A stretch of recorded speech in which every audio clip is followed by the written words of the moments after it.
अलबेले किस्सों की दास्तां के सिलसिले शुरू हुए, बनके कहानियां कहानियां।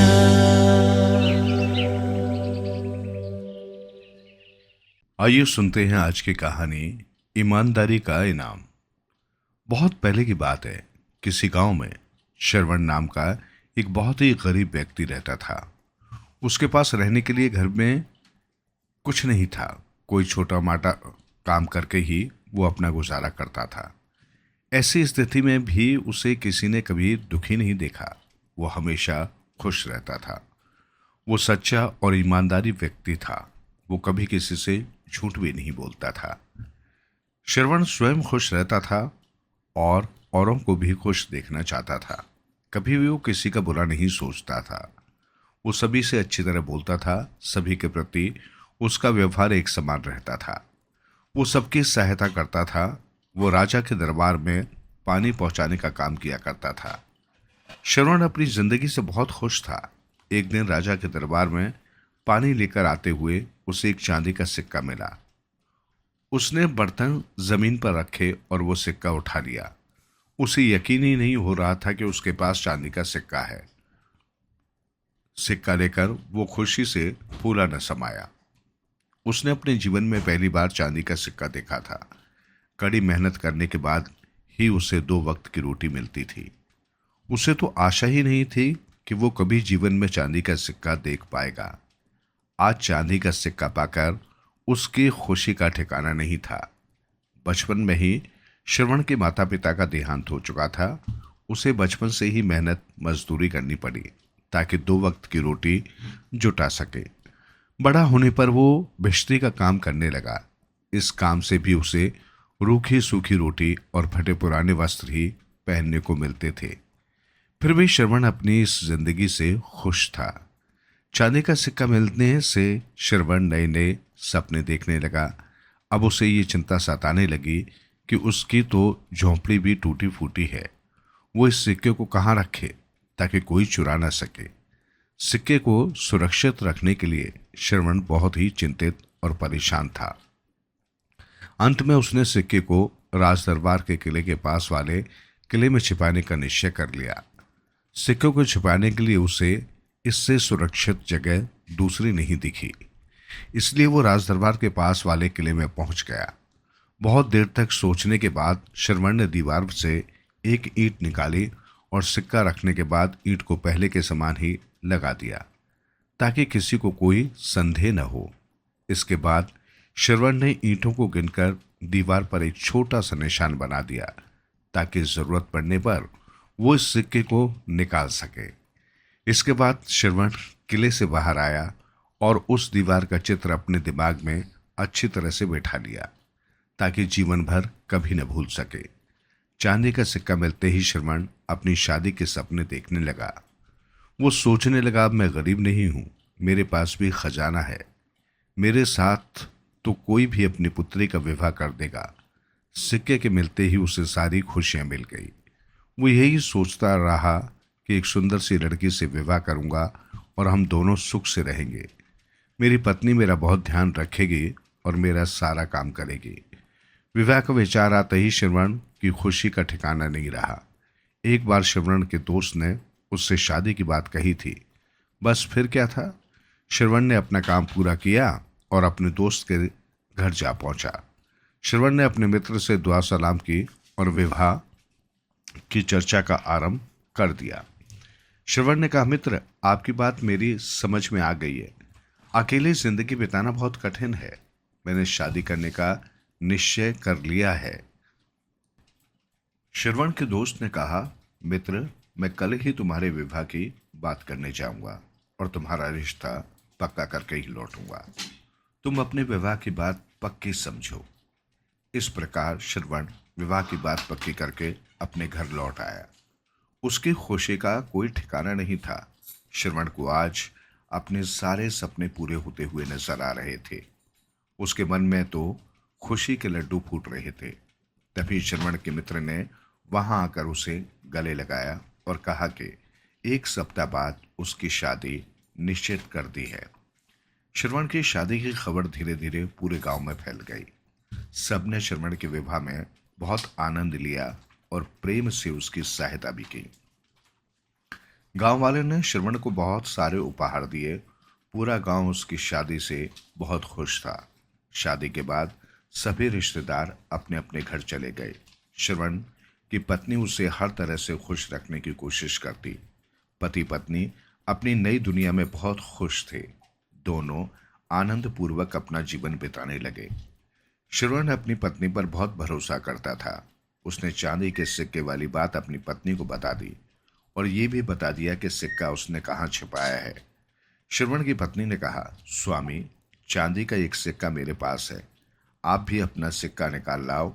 हमारे पास अब 2 चांदी के सिक्के हो जाएंगे। 2 सिक्के कम नहीं होते। हम भी अमीर हो गए हैं।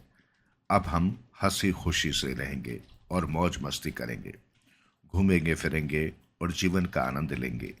घर का सामान खरीदने के साथ साथ कपड़े और गहने भी खरीद लेंगे। श्रवण ने अपनी पत्नी से कहा, तुम जल्दी से तैयार हो जाओ, मैं किले से अपना सिक्का लेकर आता हूँ। तुम किसी बात की चिंता मत करना। मैं यूं गया और यूं आया। इसके बाद श्रवण किले के ओर चल दिया। अपना सिक्का लेने की धुन में वो तेजी से भागा जा रहा था। रास्ते में जो भी मिला उसे वो अनदेखा करता जा रहा था। गर्मी का मौसम था। उसका शरीर पसीने से भीग रहा था। वो सिक्का ही तो श्रवण का जीवन था। सिक्का लाने की जल्दी में वो किसी से बात भी नहीं करना चाहता था। उस राज्य के राजा ने तपती दोपहर में श्रवण को तेजी से भागते हुए देख लिया। राजा को यह देखकर बहुत आश्चर्य हुआ। राजा ने अपने 2 सैनिकों को बुलाकर कहा, जाओ और इस लड़के को शीघ्र पकड़ कर लाओ। हम जानना चाहते हैं कि आखिर ये लड़का इतनी तेजी से क्यों भाग रहा है। राजा का आदेश पाते ही सैनिकों ने तेजी से दौड़ते हुए श्रवण को पकड़ लिया और बोले, अरे युवक, हमारे साथ चलो, महाराज ने तुम्हें बुलाया है। सैनिकों से श्रवण ने कहा, मैं बहुत मजबूर हूं, मुझे माफ कर दो। मैं तुम्हारे साथ इस समय नहीं चल सकता। मेरी ओर से तुम महाराज से क्षमा मांग लेना। सैनिक उसे डांटते हुए बोले, राजा की आज्ञा का उल्लंघन करने में तुम्हें तनिक भी भय नहीं लगता। अपने भविष्य के विषय में सोचो। महाराज यदि क्रोधित हो गए तो तुम्हें मृत्युदंड दे देंगे। हमारे बार बार कहने पर भी तुम रुकने का नाम नहीं ले रहे। इतना कहकर सैनिक श्रवण को पकड़कर राज दरबार की ओर चले। श्रवण सारे रास्ते यही सोचता रहा कि मैं बेकार ही राजा और सैनिकों के बीच में फंस गया। वहां मेरी पत्नी सज संवर कर मेरा इंतजार कर रही होगी। हमें जल्दी ही घूमने भी जाना है। फिर भी सोचने लगा कि कहीं मेरी शिकायत किसी ने राजा से तो नहीं कर दी या मुझसे कोई गलती तो नहीं हो गई जो राजा ने मुझे बुलाने के लिए सैनिक भेज दिए। श्रवण के मन में पूरे रास्ते तरह तरह के प्रश्न उठने लगे। श्रवण ने राजदरबार में पहुंचते ही महाराज को झुककर प्रणाम किया और कहा, महाराज की जय हो। राजा ने श्रवण का अभिवादन स्वीकार करके कहा, तुम्हारा क्या नाम है और क्या काम करते हो? हम जानना चाहते हैं कि इतनी तेज धूप में तुम क्यों भागे जा रहे थे। श्रवण ने डरते डरते कहा, महाराज, मेरा नाम श्रवण है। मैं भिश्ती का काम करता हूँ। राजमहल में भी पानी पहुँचाना मेरा काम है। मैं अपने किसी निजी काम से भागा जा रहा था। मैं भी आपकी प्रजा हूँ। मुझसे यदि कोई गलती हो गई है तो मुझे माफ कर दें। राजा ने श्रवण को समझाते हुए कहा, तुमने कोई अपराध नहीं किया। तुम्हें धूप में तेजी से भागते देखकर हमने सोचा कि कहीं तुम किसी मुसीबत में तो नहीं हो। राजा होने के कारण तुम्हारे दुख को दूर करना मेरा धर्म है, और यदि तुम्हें कोई कष्ट है तो साफ साफ बता दो। हम तुम्हारे दुख को अवश्य दूर करने की कोशिश करेंगे। राजा के पूछने पर श्रवण ने कहा, महाराज, किले की दीवार में मैंने कुछ पैसे छिपाए थे। मैं उन्हीं को लेने के लिए जा रहा था कि आपके सैनिक मुझे यहाँ पकड़ लाए। घर पर मेरी पत्नी मेरा इंतजार कर रही होगी। बहुत देर हो गई है, कृपया अब मुझे जाने दीजिए। और राजा ने कहा, हम जानना चाहते हैं कि तुम्हारे पास कितना खजाना है, 1 लाख, 2 लाख या फिर 10 लाख। श्रवण ने कहा, महाराज नहीं, मेरे पास इतनी बड़ी रकम नहीं है। आपको बताने से मुझे शर्म आ रही है। कहीं आप रुपयों की संख्या सुनकर मुझे दंड न दे दें। राजा ने समझाते हुए कहा, हम तुम्हें वचन देते हैं, हम न तो क्रोध करेंगे और न ही तुम्हें दंड देंगे। तुम्हें डरने की आवश्यकता नहीं है, हम केवल सच्चाई जानना चाहते हैं। श्रवण ने डरते डरते कहा, महाराज, मेरे पास सिर्फ 1 रुपया था, मैं उसी रुपये को लेने जा रहा था। कृपया आप मुझ पर यकीन कीजिए, मैं सच कह रहा हूँ। श्रवण के मुख से 1 रुपये का नाम सुनते ही महाराज जोर जोर से हंसने लगे। श्रवण को अपनी पत्नी के प्रति प्रेम देखकर राजा को बहुत खुशी हुई। राजा ने कहा, तुम्हारे जैसे सच्चे और ईमानदार व्यक्ति इस दुनिया में बहुत कम होते हैं। तुम बहुत साहसी और बुद्धिमान हो। 1 रुपये के प्रति तुम्हारी लगन और मेहनत के बदले हम तुम्हें अवश्य ही कुछ देना चाहते हैं। श्रवण ने कहा, महाराज, पहले मुझे अपना 1 रुपया लाने दीजिए, आपसे मैं बाद में आकर ले लूंगा। इतना कहकर श्रवण किले की दीवार से अपना 1 रुपया निकाल लाया और सीधा राजा के पास पहुंचा। राजा ने श्रवण की ईमानदारी देखकर उसे राजगद्दी सौंपने का फैसला कर लिया। राजा के कोई औलाद नहीं थे। दूसरे दिन राजा ने सभा में श्रवण को राजगद्दी देने की घोषणा कर दी। ये सुनकर सभी दरबारी हैरान रह गए। राजा श्रवण को अपनी संतान के समान ही प्रेम करने लगा था। दरबारियों की नज़र श्रवण के चेहरे पर टिकी थी। प्रजा में तरह तरह की अफवाहें फैल चुकी थी। उधर श्रवण भी अपने सपनों में खोया था। तभी श्रवण ने राजा से आज्ञा ली और अपनी पत्नी से मिलने चला गया। श्रवण ने अपनी पत्नी को सारी बात बताते हुए कहा, अब मैं कोई मामूली इंसान नहीं रहा, अब मैं राजा बन गया हूँ। चलो बाजार घूमने चलते हैं। राजा ने मुझे कुछ रुपए भी दिए हैं। इसके बाद श्रवण और उसकी पत्नी बाजार चले गए। दूसरे दिन श्रवण दरबारियों के साथ राज दरबार में हाजिर हो गया। राजा ने सबके सामने श्रवण को आधा राज्य देने का ऐलान कर दिया।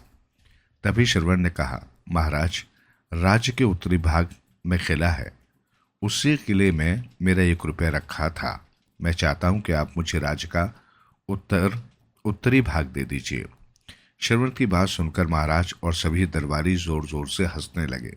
राजा को खुशी इस बात की थी कि उन्होंने एक नेक और ईमानदार व्यक्ति को ही अपने राज्य का उत्तराधिकारी चुना है, जिसे रुपयों का कोई लोभ नहीं और वो राज्य की देखभाल पूरी मेहनत, लगन और ईमानदारी से कर सकता था। राजा बनने के बाद श्रवण और उसकी पत्नी सुखपूर्वक अपना जीवन बिताने लगे। श्रवण को राज्य का संचालन करते देखकर राजा को बहुत खुशी होती थी।